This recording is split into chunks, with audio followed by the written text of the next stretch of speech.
പാപമറ്റ ജീവിതത്തിൽ മാതൃകയെ കാട്ടിത്തന്ന പാവനമാം പുണ്യനാമം യേശുനാമം അതിശയനാമം ഏഴനിക്കിമ്പനാമം യേശുനാമം അതിശയനാമം നാമം പോകുന്നു കുരിശിന്റെ പാതയിൽ സിയോൻ സഞ്ചാരിനാൻ യേശുവിൽ ചാരിനാൻ പോകുന്നു കുരിശിന്റെ പാതയിൽ മോക്ഷയാത്രയാണിത് ഞാൻ നടപ്പത് കാഴ്ചയാലെ അല്ല വിശ്വാസത്താലെ ഞാൻ നടപ്പത് കാഴ്ചയാലെ അല്ല വിശ്വാസത്താലെയാ വീഴ്ചകൾ കാഴ്ചകൾ വന്നിടും വേളയിൽ രക്ഷകൻ കൈകളിൽ താങ്ങിടും വീഴ്ചകൾ കാഴ്ചകൾ വന്നിടും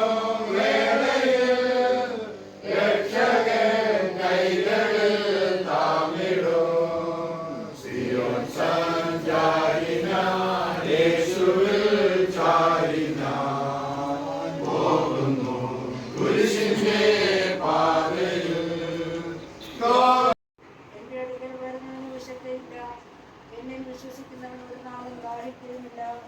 എന്നാൽ നിങ്ങൾ എന്നെ കണ്ടിട്ടും വിശ്വസിക്കുന്നില്ല എന്ന് ഞാൻ നിങ്ങളോട് പറഞ്ഞുവല്ലോ. പിതാവ് എനിക്ക് തരുന്നതൊക്കെയും എൻ്റെ അടുക്കൽ വരും. എൻ്റെ അടുക്കൽ വരുന്നവനെ ഞാൻ ഒരു നാളും തള്ളിക്കളയുകയില്ല. ഞാൻ എൻ്റെ ഇഷ്ടമല്ല, എന്നെ അയച്ചവൻ്റെ ഇഷ്ടമൊക്കെ ചെയ്യുവാൻ പുരുഷത്തിനിരിക്കുന്നത്.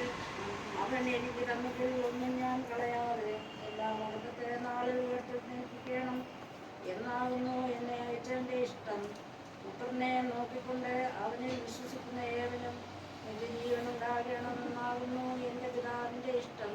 ഞാൻ അവനെ ഒടുക്കത്തെ നാളിൽ ഉയർത്തെഴുന്നേൽപ്പിക്കും. ഞാൻ സ്വർഗ്ഗത്തിൽ നിന്ന് ഇറങ്ങി വന്ന അപ്പമെന്ന് അവൻ പറഞ്ഞാൽ യഹൂദന്മാർ അവനെ കുറിച്ച് പിറുപിറുത്തു. ഇവൻ യോസഫിന്റെ പുത്രനായ യേശുവിനെയോ അവന്റെ അപ്പനെയും അമ്മയെയും നാം അറിയുന്നുവല്ലോ. പിന്നെ ഞാൻ സ്വർഗ്ഗത്തിൽ നിന്ന് ഇറങ്ങി വന്നു എന്ന് അവൻ പറയുന്നത് എങ്ങനെയെന്ന് അവർ പറഞ്ഞു. യേശുവിനോട് ഉത്തര പറഞ്ഞത്, നിങ്ങൾ തമ്മിൽ പിറുപിറുക്കേണ്ട. എന്നെ അയച്ച പിതാവ് ആവശ്യത്തല്ലാതെ ആർക്കും എന്നെ അടുത്ത് വരുവാൻ കഴിയുകയില്ല. ഞാൻ ഒടുക്കത്തെ നാളിൽ അവനെ ഉയർത്തെഴുന്നേൽപ്പിക്കും. എല്ലാവർക്കും ദൈവത്താൽ പ്രതീക്ഷിക്കപ്പെട്ടവരാകും എന്ന് പ്രവാചക പുസ്തകങ്ങളിൽ എഴുതിയിരിക്കുന്നു. പിതാവിനോട് കേട്ട് പഠിച്ചവൻ എല്ലാം എൻ്റെ അടുക്കൽ വരും. പിതാവിനെ ആരെങ്കിലും കണ്ടിട്ടുണ്ട് എന്നല്ല, ദൈവത്തിൻ്റെ അടുക്കൽ നിന്ന് വന്നവൻ മാത്രമേ പിതാവിനെ കണ്ടിട്ടുള്ളൂ. ആമേൻ ആമേൻ ഞാൻ നിങ്ങളോട് പറയുന്നു, വിശ്വസിക്കുന്നവനെ നിത്യജീവനുണ്ട്. ഞാൻ ജീവന്റെ അപ്പമാകുന്നു.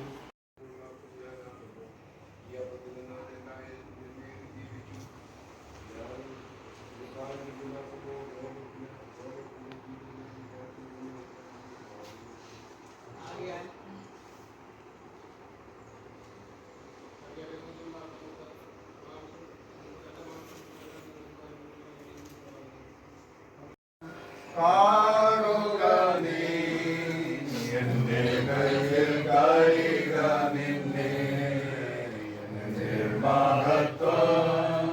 കാണുക നീ എന്റെ കയ്യിൽ തരിക നിന്നെ എന്റെ ശക്തി എന്നെ പകർന്നു എന്നും നടത്തിയിടും എന്റെ ശക്തി എന്നിൽ പകർന്നു എന്നും നടത്തിയിടുന്നവൻ ഞാനല്ലയോ. കരമും നഗരത്തിനു നീ കരുതുന്നവൻ. അവന്റെ അമ്മ പറഞ്ഞു, സഹോദരനായ ലാബാന്റെ അടുക്കിലേക്ക് പോയിക്കൊള്ളുവാനായിട്ട് പറഞ്ഞു. അങ്ങനെ സഹോദരനായ ലാബാന്റെ അടുക്കിലേക്കുള്ള യാത്ര തുടങ്ങുകയാണ്. ആ യാത്ര തുടങ്ങി അങ്ങനെ ഇറങ്ങി ഹാരാൻ കഴിഞ്ഞു. ലൂസ് എന്ന് പറയുന്ന സ്ഥലത്ത് അവൻ എത്തിച്ചേരുന്നുണ്ട്. ലൂസ് എന്ന് പറയുന്ന സ്ഥലത്ത് എത്തിച്ചേരുമ്പോൾ അവൻ എന്തോ ഉണ്ട്?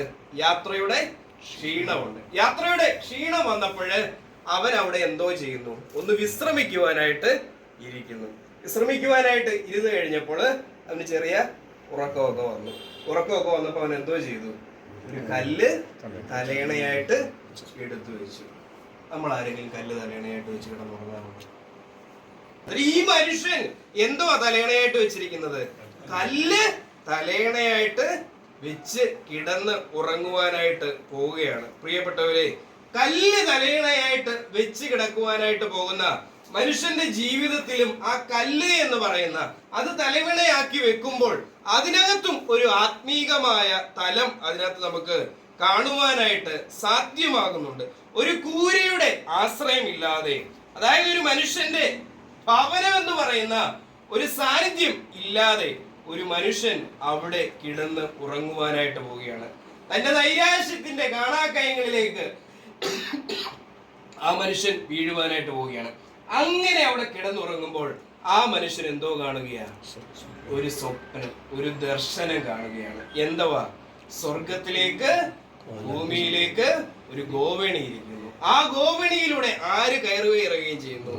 മാലാഖമാർ കയറുകയും ഇറങ്ങുകയും ചെയ്യുന്നു. ഉൽപ്പത്തി പുസ്തകം 28:15 അത് കഴിഞ്ഞിട്ട് ദൈവം പറയുന്നതായി കേൾക്കുന്ന ഒരു വാക്കുണ്ട്. ഇപ്രകാരമാ: ഇതാ ഞാൻ നിന്നോട് കൂടെയുണ്ട്, നീ പോകുന്നിടത്തൊക്കെയും നിന്നെ കാത്ത് ഈ രാജ്യത്തേക്ക് നിന്നെ മടക്കി വരുത്തും, ഞാൻ നിന്നെ കൈവിടാതെ നിന്നോട് അരുളി ചെയ്തത് നിവർത്തിക്കും എന്ന് പറയുക.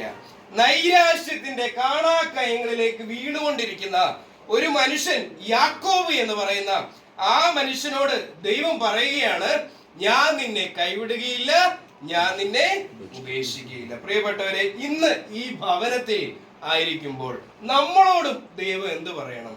ഞാൻ നിന്നെ കൈവിടുകയില്ല, ഞാൻ നിന്നെ ഉപേക്ഷിക്കുകയില്ല എന്ന് പറയേണ്ടിയിരിക്കുന്നു. പ്രിയപ്പെട്ടവരെ, ജീവിതത്തിന്റെ സന്നിഗ്ധ ഘട്ടങ്ങളിൽ ചിലപ്പോഴെങ്കിലും നമ്മളോട് തന്നെ ചോദിക്കുന്ന ഒരു ചോദ്യമാണ്, this is the end of my life, ഇതെന്റെ ജീവിതത്തിന്റെ അവസാനമാണോ എന്ന് നമ്മൾ പലപ്പോഴും ചില സന്നിഗ്ധ ഘട്ടങ്ങളിൽ നമ്മളോട് തന്നെ ചോദിച്ചിട്ടുണ്ട്.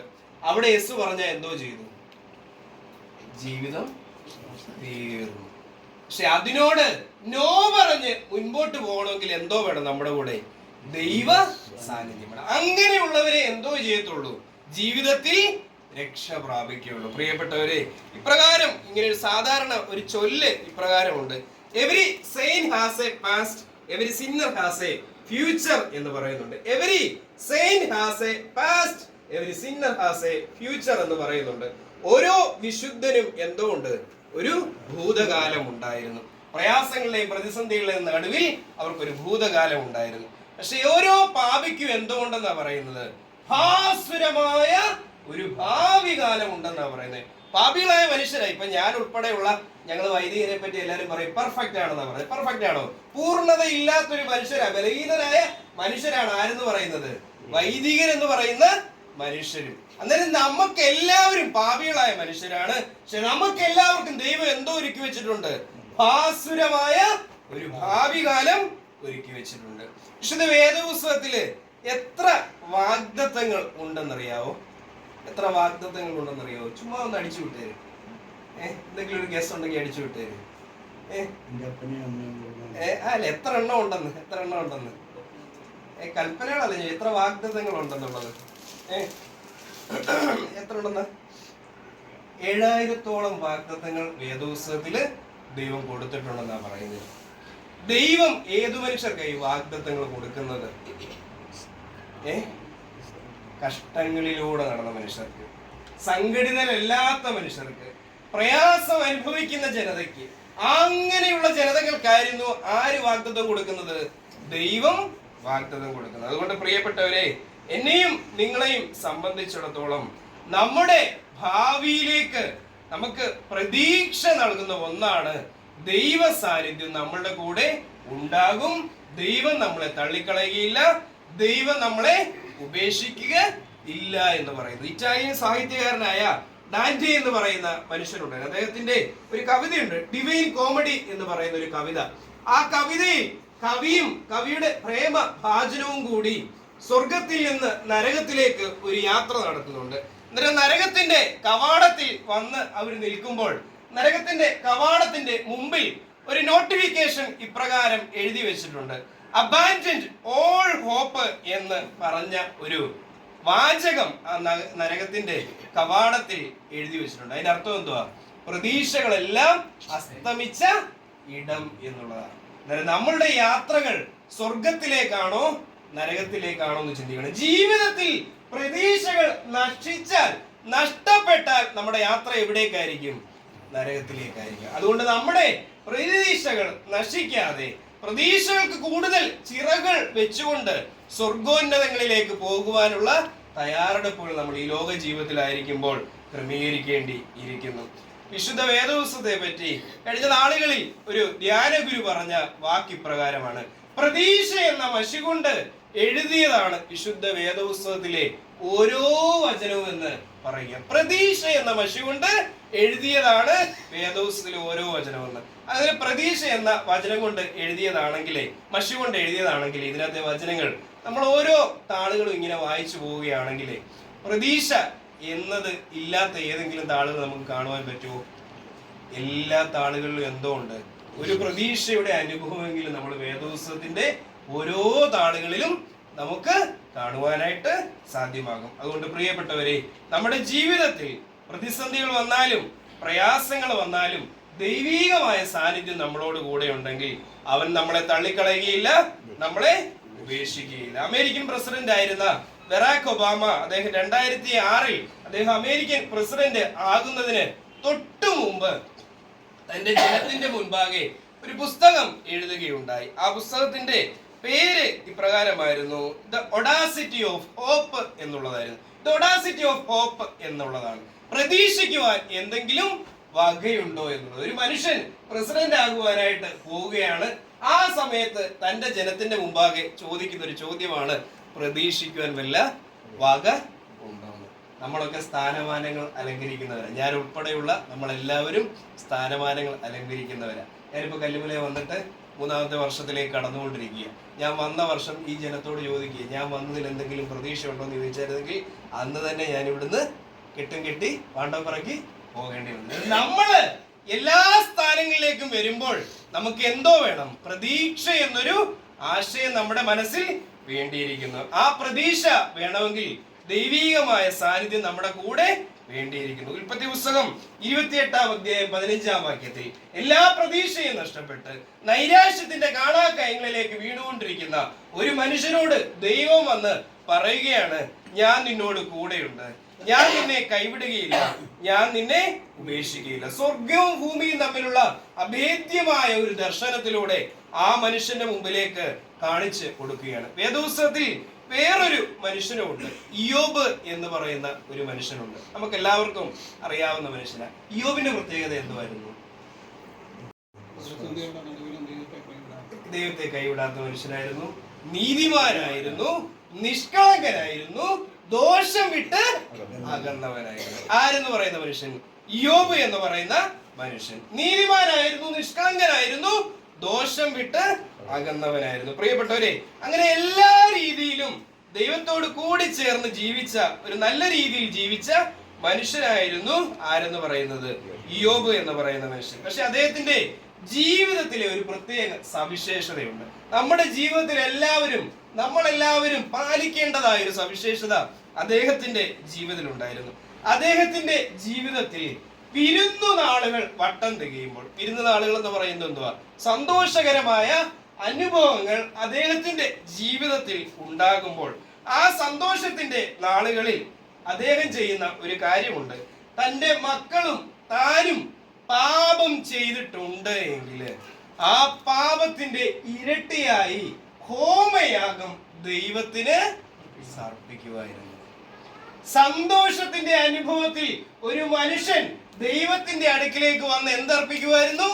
യാഗം, ബലി അർപ്പിക്കുമായിരുന്നു. പ്രിയപ്പെട്ടവരെ, നമ്മുടെയൊക്കെ ഭവനങ്ങളിൽ സന്തോഷത്തിന്റെ അനുഭവങ്ങൾ ഉണ്ടാകാറില്ലേ?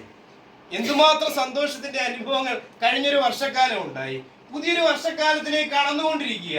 ഈ സന്തോഷത്തിന്റെ ഏതെങ്കിലും ഒരു അനുഭവത്തിൽ ശുദ്ധമായ ദേവാലയത്തിലേക്ക് വന്നു നിന്നുകൊണ്ട് പുരോഹിതന്റെ മുമ്പിൽ കുമ്പസാരിക്കണ്ട, ദൈവത്തിന്റെ മുമ്പിൽ ഈ ഒറ്റ കണ്ണുനീരോടുകൂടി എന്റെ ബലഹീനത ഇതായിരുന്നു, ഞാൻ ചെയ്ത പാപം ഇതായിരുന്നു, ഞാൻ ചെയ്ത തെറ്റിതായിരുന്നു എന്ന് നമുക്ക് ആർക്കെങ്കിലും പറയുവാൻ സാധ്യമായിട്ടുണ്ടോ? പലപ്പോഴും നമുക്ക് സാധ്യമാകാതെ പോകുന്ന ഒരു കാര്യമാണ്. അതുകൊണ്ട് നമ്മുടെ സന്തോഷ അനുഭവങ്ങളിൽ ദൈവം നമ്മളോട് എങ്ങനെയാണ് സംസാരിക്കുന്നത്? മൃദുവായിട്ടായിരിക്കും സംസാരിക്കുന്നത്. ആ സംസാരം കേൾക്കണമെങ്കിൽ ആ സന്തോഷത്തിന്റെ അനുഭവങ്ങളിലൂടെ കടന്നു പോകുമ്പോൾ ദൈവസന്നിധിയിലേക്ക് വന്നു നിന്ന് മുട്ടിപ്പായിട്ട് കണ്ണുനീരോടുകൂടി പ്രാർത്ഥിക്കണം. നമ്മുടെ സങ്കട അനുഭവങ്ങളിൽ പലപ്പോഴും ദൈവം നമ്മളോട് അലറി വിളിച്ചുകൊണ്ട് സംസാരിക്കാറുണ്ട്. ചിലപ്പോഴൊക്കെ അതൊക്കെ നമ്മൾ കേൾക്കാറുണ്ട്. പക്ഷെ നമ്മുടെ സന്തോഷ അനുഭവങ്ങളിൽ ദൈവത്തിന്റെ സ്വരം കേൾക്കുവാനായിട്ട് നമ്മൾ യോബിനെ പോലെ നമ്മുടെ ജീവിതത്തെ ഒന്ന് ക്രമീകരിച്ചുകൊണ്ട് തയ്യാറാകേണ്ടിയിരിക്കുന്നു. ലോകത്തിലെ ഏറ്റവും ജ്ഞാനിയായ ഗുരുവായി കണക്കാക്കുന്ന ഒരാളാണ് സോക്രട്ടീസ് എന്ന് പറയുന്ന മനുഷ്യൻ. സോക്രട്ടീസ് എന്ന് പറയുന്ന മനുഷ്യന്റെ അടുക്കിലേക്ക് ഒരു ദിവസം 2 യുവാക്കൾ വന്നിട്ട് പറഞ്ഞു, ഞങ്ങൾക്ക് അങ്ങയുടെ ശിഷ്യന്മാരാകണമെന്ന് പറയുകയുണ്ടായി. അങ്ങനെ ശിഷ്യന്മാരാകുവാനായിട്ട് വന്ന 2 പേരോടും സോക്രട്ടീസ് പറഞ്ഞു, പുറത്ത് ഒരു കുളമുണ്ട്, ആ കുളത്തിന്റെ മുൻപാകെ നിങ്ങൾ കുറച്ചു നേരം ഒന്ന് ഇരുന്നിട്ട് തിരികെ വരിക എന്ന് അവരോട് പറഞ്ഞു. അങ്ങനെ വളരെ സന്തോഷത്തോടുകൂടി ഈ 2 യുവാക്കന്മാരും ആ കുളത്തിന്റെ കരയിലേക്ക് പോയി. അവിടെ ഇരുന്നു തിരിച്ചു വന്നു. ഈ 2 യുവാക്കളോടും സോക്രട്ടീസ് ചോദിച്ചു, ആദ്യത്തെ അവളോട് ചോദിച്ചു, നീ എന്താണ് ആ പുഴയിൽ ആ കുളത്തിന്റെ കരയിൽ പോയി നിന്നപ്പോൾ കണ്ടത് എന്ന് ചോദിച്ചു. അവൻ പറഞ്ഞു, ഞാൻ എൻ്റെ പ്രതിബിംബം അതിൽ കണ്ടു, എന്നെ തന്നെ അതിൽ കാണുകയാണ് ചെയ്തത് എന്ന് പറഞ്ഞു. രണ്ടാമത്തെ അവനോട് ചോദിച്ചു, നീ എന്താണ് ആ കുളത്തിൽ കണ്ടത് എന്ന് പറഞ്ഞു. വളരെ ഒഴുക്കുകളൊന്നുമില്ലാതെ നിശബ്ദമായി കിടക്കുന്ന ആ കുളത്തിൽ അവൻ പറഞ്ഞു, അതിന്റെ അടിയിലൂടെ ചെറു മീനുകളൊക്കെ പോകുന്നത് കണ്ടു. പണ്ടെങ്ങോ വീണ കരിയില കഷ്ണങ്ങളും കമ്പിൻ കഷ്ണങ്ങളും ഒക്കെ ദ്രവിച്ച് കിടക്കുന്നത് അതിന്റെ അടിയിൽ കിടക്കുന്നത് കണ്ടു എന്ന് പറഞ്ഞു. സോക്രട്ടീസ് രണ്ടാമത്തെ അവനോട് പറഞ്ഞു, നീ ഇങ്ങി വാ, നീ എന്റെ ശിഷ്യനായി ഇരുന്നു കൊള്ളാൻ എന്ന് പറഞ്ഞു. സ്വന്തം പ്രതിബിംബം കണ്ടവനോട് എന്തോ പറഞ്ഞു, നീ പൊക്കോളാൻ പറഞ്ഞു. പ്രിയപ്പെട്ടവരെ, ഇന്നത്തെ സമൂഹത്തിൽ എല്ലായിടത്തും നമ്മുടെ പ്രതിബിംബം കാണണമെന്ന് പറഞ്ഞുകൊണ്ടാണ് നമ്മളെല്ലാവരും ജീവിക്കുന്നത്. അങ്ങനെ ജീവിച്ചാൽ ആ ജീവിതത്തിൽ ദൈവീകമായ സാന്നിധ്യം ഉണ്ടാകുമോ എന്നുള്ളത് സംശയകരമായ കാര്യം. അതുകൊണ്ട് എല്ലായിടത്തും നമ്മുടെ പ്രതിബിംബം കാണണമെന്നില്ല. മറ്റുള്ളവരെയും കൂടി കാണുവാനും കേൾക്കുവാനും ഒക്കെ സന്നദ്ധരായി നമ്മുടെ ജീവിതത്തെ ക്രമീകരിക്കേണ്ടിയിരിക്കുന്നു.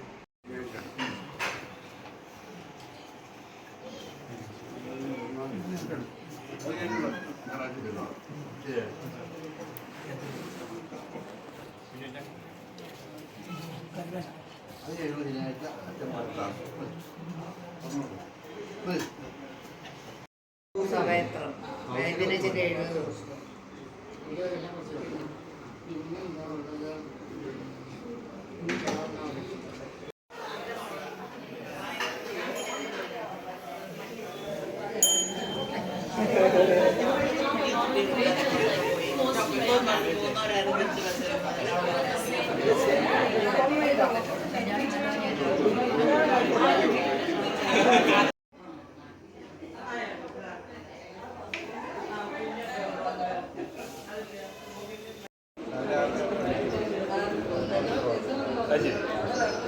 ദിവസം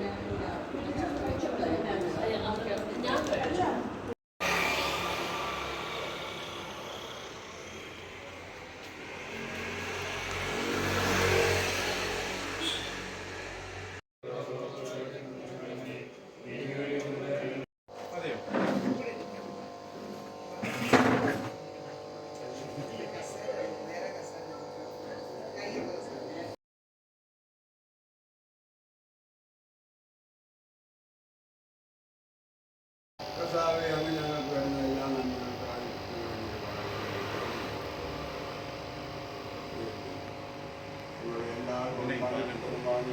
പ്രാർത്ഥിക്കുന്നു.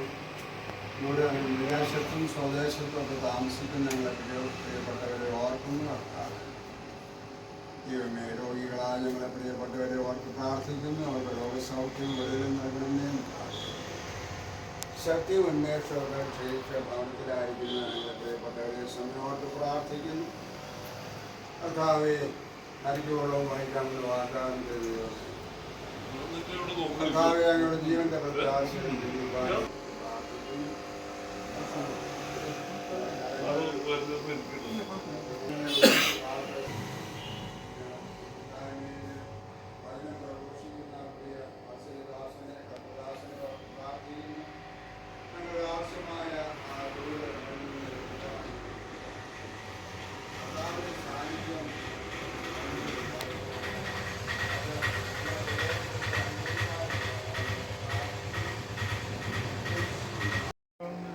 എല്ലാവരും ഉപേക്ഷിച്ചാലും നീ ഉപേക്ഷിക്കാത്തവനുമാകുന്നല്ലോ കർത്താവേ. നീ എല്ലാവർക്കും നീ സൗഖ്യത്തെ കൊടുക്കുന്നവനുമാകുന്നല്ലോ കർത്താവേ. ഞങ്ങൾ വിളിക്കുമ്പോൾ കർത്താവേ നീ വേഗത്തിൽ ഉത്തരമെന്ന് പ്രാർത്ഥിക്കുന്നു. കർത്താവേ നീ വചനം പറയാൻ ദാസനോട് പ്രാർത്ഥിക്കുന്നു. കർത്താവേ അച്ഛനെ നീ വാഴ്ത്തി അനുഗ്രഹിക്കുമാറാകണമേ. ഞങ്ങൾ നിന്റെ സ്വർഗീയമായ ദൂത് കേൾക്കുവാൻ തക്കവണ്ണം ഞങ്ങളുടെ ഹൃദയത്തിനൊരു വ്യത്യാസം വരുവാൻ തക്കവണ്ണം കർത്താവെ നീ അനുഗ്രഹിക്കുമാറാകണമേ എന്ന് പ്രാർത്ഥിക്കുന്നു. കർത്താവെ സകലവും ായിട്ടുള്ള എല്ലാ കാര്യങ്ങളും നിന്റെ സന്നിധിയിൽ തന്നെ കർത്താവെ നീ വാഴ്ത്തി അനുഗ്രഹിക്കുമാറാകണമേ.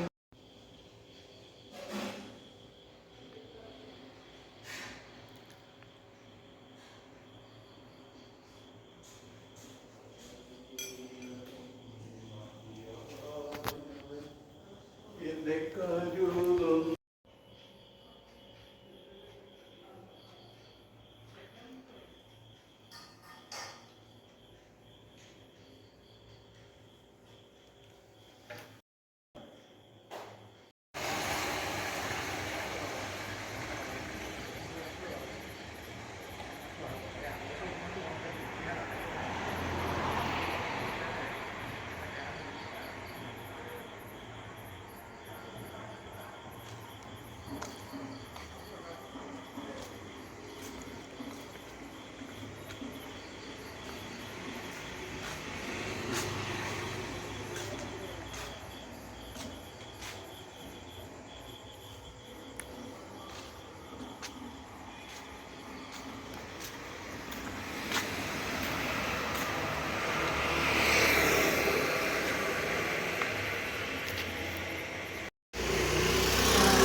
चल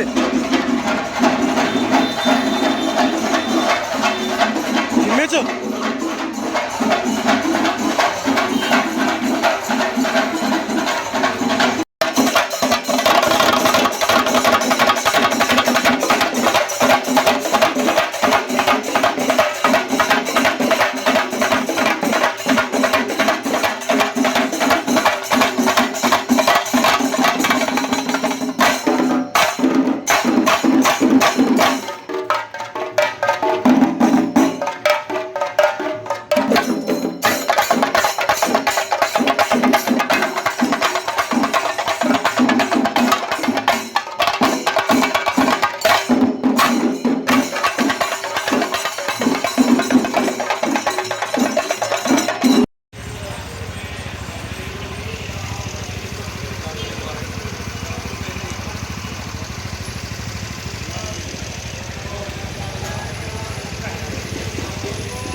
സമാധാനമുണ്ടായിരിക്കട്ടെ. മോർ ബസേലിയോസിന്റെ മധ്യസ്ഥത കാവലായിരിക്കട്ടെ. ദേശമേ ദേശനിവാസികളെ നിങ്ങൾക്ക് സമാധാനം. നമ്മുടെ കല്ലുമല MBTC ചാപ്പലിന്റെ പ്രധാന പെരുന്നാളായ പരിശുദ്ധ ബസേലിയോസ് ഗീവർഗീസ് ഇന്ത്യൻ കാത്തോലിക്ക ബാബ തിരുമനസിന്റെ ഓരോ പെരുന്നാളിനോട് അനുബന്ധിച്ച് ഈ ദേശത്തെ അനുഗ്രഹിച്ചുകൊണ്ട് നടത്തപ്പെടുന്ന ഭക്തിനിർഭരമായ പ്രദക്ഷിണം നമ്മുടെ Kallumala saint Gregorios ചാപ്പലിന്റെ Kallumala saint Gregorios കുരിശൻ സൗധത്തിലേക്ക് എത്തിച്ചേർന്നിരിക്കുകയാണ്. റാസയിൽ സംബന്ധിക്കുന്ന എല്ലാ വൈദിക ശ്രേഷ്ഠതയും വിശ്വാസ സമൂഹത്തെയും ഏറ്റവും സ്നേഹത്തോടുകൂടി സ്വാഗതം ചെയ്യുന്നു. ഇതിന് നേതൃത്വം നൽകുന്ന വികാരിയച്ഛന്മാരായ ഏറ്റവും ബഹുമാനപ്പെട്ട അജേഷിനോടും ജോണച്ചനോടും ട്രസ്റ്റിമാർ, സെക്രട്ടറിമാർ, ഭരണസമിതി അംഗങ്ങൾ, വിശ്വാസ സമൂഹം എല്ലാവരോടുമുള്ള സ്നേഹം അറിയിക്കുന്നു. ദൈവം തമ്പുരാൻ എല്ലാവരെയും അനുഗ്രഹിക്കട്ടെ.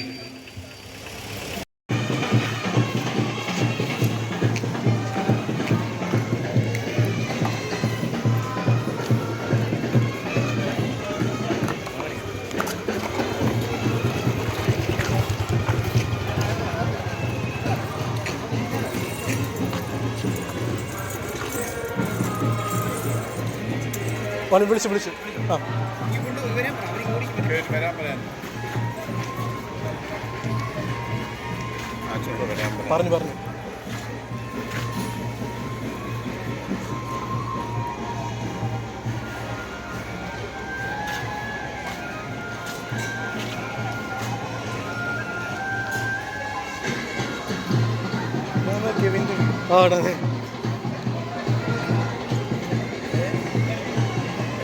അതെ.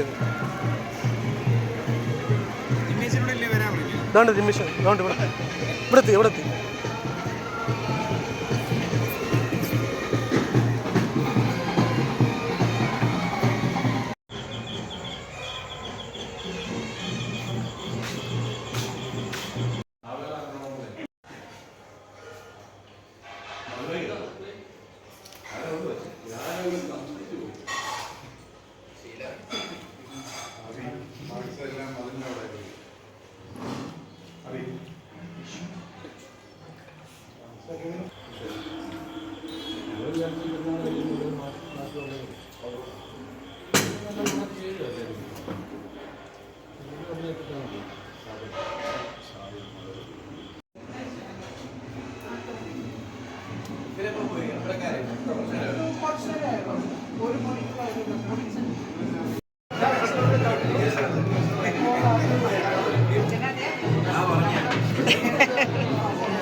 ഓക്കെ.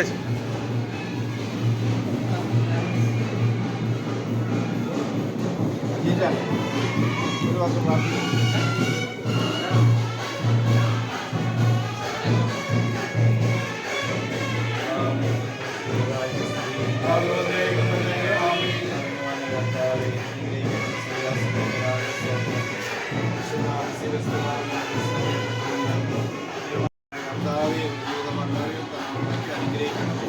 ജീവിതാമത്തിന്റെ മക്കൾ ചെയ്യുന്ന എല്ലാ ശുശ്രൂഷകളെയും സേവനങ്ങളെയും ആവശ്യാവശ്യങ്ങളെ നയിക്കൊണ്ട് അനുഗ്രഹങ്ങളെ 30 കൂടി ഇരട്ടിയായിട്ട് ദോഷം വരുന്നതിൻ്റെ ശക്തിക്കപ്പുറമായ വേദനയുള്ള കഷ്ടത്തിൻ്റെയും പിതാവിൻ്റെയും പുത്രൻ്റെയും രക്ഷിക്കാടെ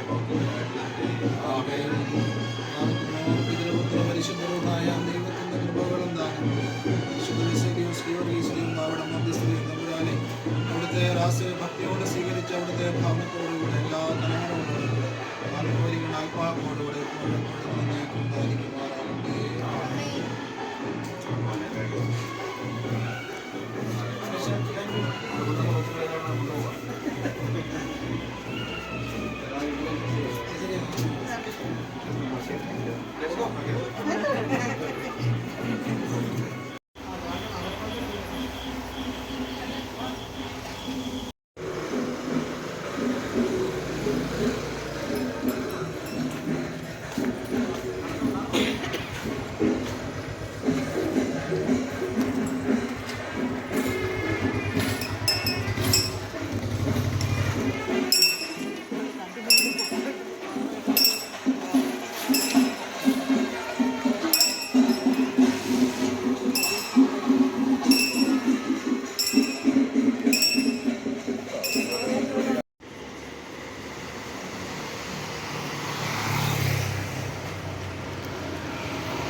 കമ്മിറ്റിയുടെ പേരിലും എല്ലാ അധ്യാപകരുടെ പേരിലും നിങ്ങളുടെ എല്ലാവരുടെയും പേര് പ്രത്യേകമായിട്ട് സമർപ്പിക്കുകയാണ് ചെയ്യുന്നത്.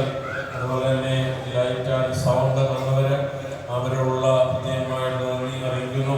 ചെണ്ടമേളം ബാങ്ക് സെറ്റൊക്കെ മനോഹരമായി ക്രമീകരിച്ച് കടന്നു വന്ന ഓരോരുത്തരോടും വ്യക്തിപരമായിട്ടുള്ള സന്തോഷവും നന്ദിയും ചാപ്പിൻ്റെ പേരിൽ പ്രത്യേകമായിട്ട് സമർപ്പിക്കുകയാണ് ചെയ്യുന്നത്. മനോഹരമായ രഥം നമുക്ക് ഇവിടെ ക്രമീകരിക്കുകയുണ്ടായി. വളരെ വർണ്ണശബളമായ തിരുമേനിയുടെ ഛായാചിത്രം വഹിച്ചുകൊണ്ട് ആ രഥം ഒരു അനുഗ്രഹമായി രൂപിയായി ദേശത്തോട് കടന്നുപോയി. നേർച്ച ഉറപ്പായിട്ട് അപ്പം തയ്യാറാക്കിക്കൊണ്ട് ഭവനങ്ങളിൽ നിന്ന് അമ്മമാരെ പ്രാർത്ഥനാപൂർവ്വം വളരെ പ്രയാസേന അത് രക്ഷപ്പെട്ട് ദൈവസന്നിധി പ്രാർത്ഥനയോടെ സമർപ്പിച്ചു. എല്ലാ മാതാപിതാക്കളോടുമുള്ള വേഗമായ നന്ദിയും കൃതജ്ഞതയും പരിശുദ്ധ പിതാവിൻ്റെ നാമത്തിൽ പ്രത്യേകമായിട്ട് സമർപ്പിക്കുകയാണ് ചെയ്യുന്നത്. റാസയെ സ്വീകരിച്ച മലങ്കര കത്തോലിക്ക സുറിയാനി ദേവാലയം ഉൾപ്പെടെയുള്ള ഈ ദേശത്തെ എല്ലാ പൗര സമിതിയോടുമുള്ള വലിയ ഹൃദയ സന്തോഷവും ഹൃദയവായ്പും നന്ദിയും പ്രത്യേകമായിട്ട് രേഖപ്പെടുത്തുകയാണ് ചെയ്യുന്നത്. ഇന്ന് ഈ ചാപ്പലിൻ്റെ പ്രാന്തപ്രദേശങ്ങളിൽ ഇവിടെ കൂടിയിരിക്കുന്ന എല്ലാ നല്ലവരായ നാട്ടുകാരോടുമുള്ള അഗീതമായ നന്ദിയും കൃതജ്ഞതയും പ്രത്യേകമായിട്ട് സമർപ്പിക്കുകയാണ് ചെയ്യുന്നത്. അതോടൊപ്പം തന്നെ ഈ നമ്മുടെ വിശുദ്ധ റാസ ഉൾപ്പെടെയുള്ള എല്ലാ ശുശ്രൂഷകളെയും അനുഗ്രഹവും മനോഹരമാക്കി തീർത്ത് നമ്മുടെ ചാപ്പൽ അംഗങ്ങളാണ് നമ്മുടെ കുഞ്ഞു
പറഞ്ഞത്